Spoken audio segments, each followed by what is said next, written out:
cuts and bakes and, you know, makes appointments for me.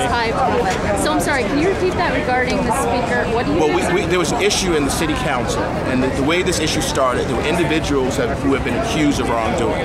But when this first started, this was about one individual having access to millions of dollars of money, having control over $1 million of money, deciding how that money was spent. It was alleged that money was used for political purposes.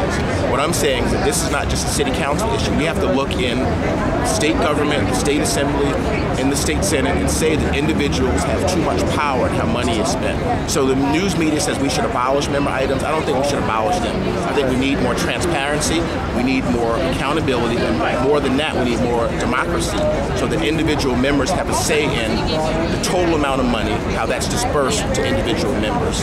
So as opposed to doing away with individual lawmakers having a say on where money goes, that they should have more of a say. Right. Without question, if you do away with it, you're really stifling democracy because you're putting the power back in the hands of one individual. At least now, my district, the money I've given to, it's not court money. There's senior centers, there's youth programs, there's Crown Heights Youth Collective, there's schools that don't have computers. If I don't have that money, how can I serve my district? I have to gain political advantage in order to serve my district. At least now I have, even though it's a small amount, it's not $4 million, not $5 million, $7 million, it's thousands of dollars. But at least that amount I can serve my district appropriately. So what exactly is the problem?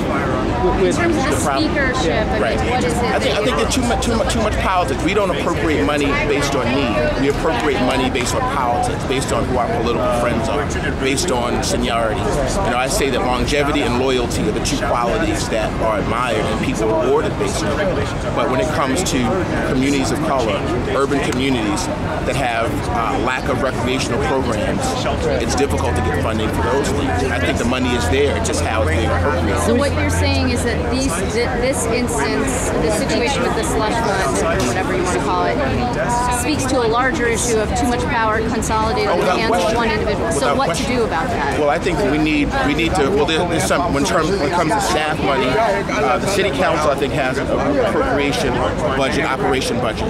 We're allotted our staff money. We need to have a uniform allocation, not just where you get a staff allocation based on you get this amount and then you have to be rewarded with a higher amount. We also, in terms of the member items, it needs to be a more equal allocation, and it needs to be based on need, not based on politics, not based on seniority. You might be a member that's been in the assembly for 20 years, yet not have a district that's as needy as my district, where I've been in for 3 years. So I think this is the time now that we don't just look at the individuals and say individuals were accused of wrongdoing, 2 individuals were indicted, to look at the system overall. And I'm going to be making recommendations to the Speaker of the Assembly about how we do it in our house, how we appropriate the money in our house. I mean, he's kind of maintained his speakership through this system of rewarding and punishing. Do you think you're really going to change this? Well, I think we at least have to. I can't be silent. I have a community to represent, and silence means compliance. So I have to at least make recommendations, both to the Speaker and to my colleagues, about things that we can do in order to change the system. The system's been there a lot longer than me. It's been there before the current Speaker, but I think now's the time to revisit. I don't think our communities are being served effectively, and I don't think government, as it operates now, I don't think we're being effective. Do you think that he should get less? He gets $3 million, which is like far more than a freshman member like yourself. Right. Oh, and I don't think that should be the case. I don't think one individual, based on the leadership title, there should not be that great disparity in money and how money's appropriated. Out of question. So how exactly would you like it to see decided upon? The council members here rejected the idea of like an RFP proposal decided by the mayor.